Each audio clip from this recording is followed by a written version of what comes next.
All right, friends. Good morning. We'll try again. Not going to be daunted here, so I don't know what happened, but basically the kind of Facebook crashed out on me. So I got nothing. I can't do anything with that, but I can do something with this. So here we are back again. Hopefully you will find us here. We'll give it a minute to see if folks can find our way back to the stream. Thanks for being patient. Hey, Fannie Faye Davis. Good morning to you. Second time around. Glad you're here. Hey, Donna, thanks. Welcome back. Welcome back to me too. So, yeah. Hey, all right. We can hear. We have sound. Yeah. I think the phone still seems to be beating the Facebook app on the desktop every time. So we're here and we're back. So glad that each of you are here. Welcome. We'll give it one more minute to see if we can catch some stragglers from our crash a moment ago. There's Karen. She made it back. Yay! We're getting the band back together. So awesome. So it is a wonderful gift, this stream, when it happens, and doesn't always. So good morning, Yvette. Good morning. I think Irene might find us back here at some point too, but all right. Good morning, everybody.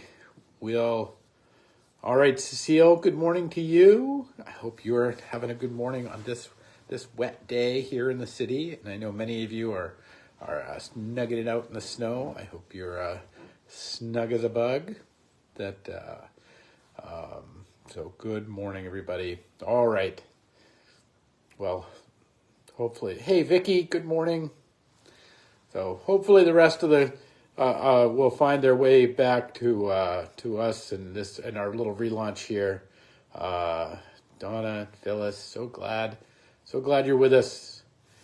All right, good morning, everybody. It is I just did this, didn't I? This 23rd day of February, this Thursday we're after 11:11 now, but so welcome on this to the stream. Welcome to this moment. Welcome to this time with all of life's imperfections that we're kind of on the backup stream the way we are today, but that kind of fits part of what I want to invite us to talk about today, which is the idea of gifts. One of the things about doing the stream that we've been doing now for nearly 3 years, by the way, we're coming up on, in March will be this coming March will be the 3rd anniversary. We're actually talking about, there's been some discussions here about actually having an actual 11/11 meetup, where we would we'll take a Saturday and have a chance to invite people to come in and come down, have a cookout or something, have some programming around it. People can come see the church, see the city. So we're nascently talking about that. So my first is, if you're interested in that, please, shoot us a message. Is this something you do? Is this something you would participate in if we did it? So, I think it would be great fun to actually gather maybe sometime this summer, when the weather's a little better and there's a little more joy. So, and all of that conversation begin to become around it because of just the idea of gift, about what a gift this has been, this journeying. I know we're not quite at the 3-year mark. It'll be another month or so, I think, but it's coming. We're very close. And so I want to share a few of the gifts that have showed up at my doorstep over these years. And one is, I just got this from Jane, and that this is called Singing with Jane, and she does this as a this is a singing tutorial if you wanted to learn how to sing.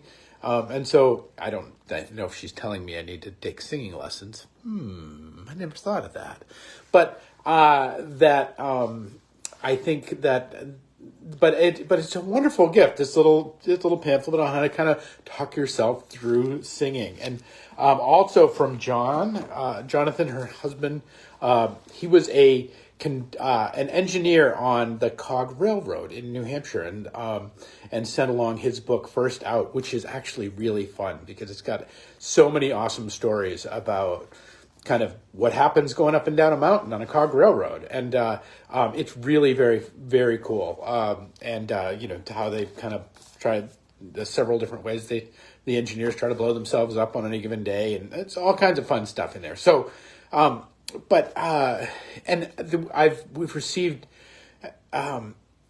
most recently, what I've received is this little gem, which is from, my friend John here, this sketch, John, whose little company is of Moose and Mountain, but this sketch, which is made into sticker form, was done by my dad, and John had seen it over time, and I shot him a picture of it, and he scanned it and touched it up. It was only with the kind of the digital magic that he has, and turned it into a sticker, and to be kind of memorialized as his shop. And so my dad's artwork continues on in the world, and what a gift that is to me, John. I can't tell you. And I'm also really aware of the wider gift, the wider fellowship. I keep in my office here the little ornament from Lisa out in Salem, kind of reminding us of our shared ministry together, and the time that we've had, and the gifts that you all have shared in terms of, many of you supported this ministry. You wrote a check to the church to help support what we do here, which is terrific. Many of you have supported one another, both in the gift of prayer for each other, both in the gift of caring for each other, of checking in on each other, of just, how are things going? And that gift of that offering of your attention and love for one another, the gifts of supported love and grace that you've had for each other again and again and again. This little gathering that we've had is kind of comes to manifest some gifts and comes to bring some beauty into the world. And so I'm going to read this from the Epistle of James. So James, I know we've talked about this, but James, just a reminder, James is Jesus' brother. So this is Jesus' younger brother, in which he's estranged from, and he has all kinds of kind of drama going on. And then he comes to this moment where James kind of realizes who Jesus really is. He becomes one of the most devoted of the disciples. So he writes this as he's trying to keep his little group together, his little church that is scattered around the world and scattered around Jerusalem. He's trying to hold them together. And so he's giving them these instructions, and this is part of it. He says, "Do not be deceived, my beloved brothers. Every good gift and every perfect gift is a gift from above, coming down from the Father of lights, with whom there is no variation or shadow due to change. Of his own will, he brought us forth by the word of truth, that we should be a kind of first fruits of his creation. All good gifts come down from the Father of lights." I want you to hear that. All good gifts come down from the Father of lights. That the gifts that you've offered here, the gifts you've offered to each other, the gifts that you've offered in kindness to one another, gifts that you've offered this ministry, all good gifts come down from the Father of lights. That the most fundamental reality is that God wants to give us good gifts. That God's desire is to give us good gifts, and that we're best to receive those gifts, that we're poised to receive those gifts. In fact, the only way we can receive those gifts is that when we are bestowing our gifts upon the world and bestowing and letting our gifts flow into the world, as our little gathering here and our little ministry together has done over time, where you have shared your gifts not only with me and with others, but shared your gifts among one another. That this foundation of, it's meant to be a first fruit. That it should be, that those gifts, that this gift that God is trying to give us, and that gifts that we then are seeking to bestow upon the world, the people that we run into, they're a first fruit. Well, that means something. That's a Levitical reference. That goes back to Old Testament times and to the offering that happens at the temple. And in this ceremony, there's the presentation of the first fruits. With the presentation of the first fruits, there usually was like a sheaf of wheat, and the sheaf of wheat was offered as sacrifice. Now remember what we've talked about sacrifice. Sacrifice is always a meal. They're going to make pancakes out of those. This sacrifice to the temple, and nothing was permitted to be eaten. None of the harvest was permitted to be eaten until the offering of the first gifts. That there was no nourishment. There was no nourishment. There was no goodness. There were no pancakes until the first offering, the offering of the first fruits, until the offering of the first gifts. I should consider this. That's just like an old-timey thing that they used to do. It is actually, I think, one of the profound and real patterns of reality in which God's kind of inviting us into, and that James is pointing towards when he's trying to bring his little church along.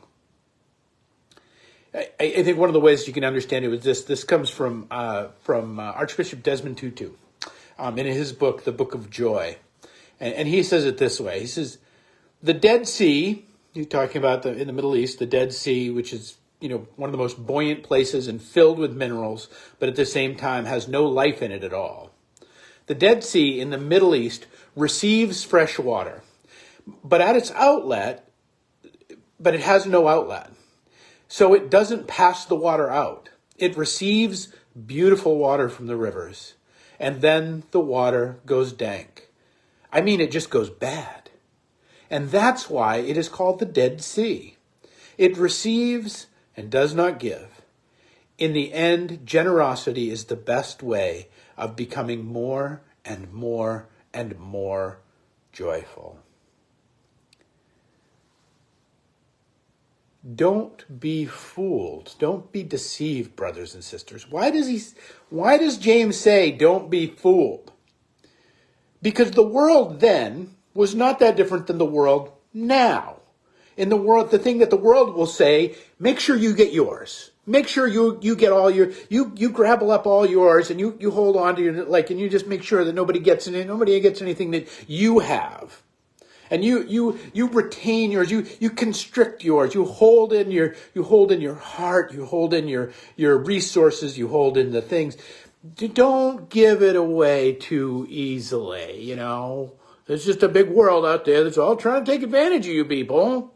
That the world then was no different than the world now in its counsel. James says, do not be deceived. Every good gift, every perfect gift, when he says perfect, he's talking about whole, every complete thing, is a gift from God, from above. It is a gift from the Father of lights. It was never yours to begin with.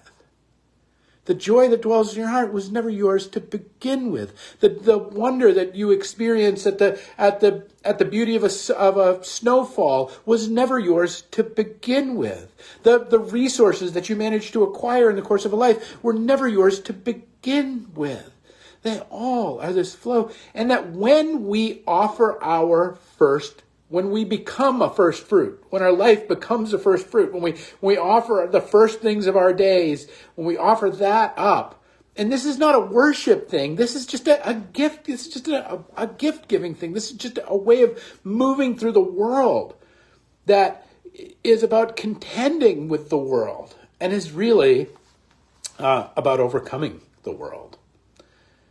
That again, that the Levitical ceremony that they're referencing actually offers us this beautiful and wondrous way of offering up the very beginning things of our life, the very beginning things to always start with the idea of offering the gift first.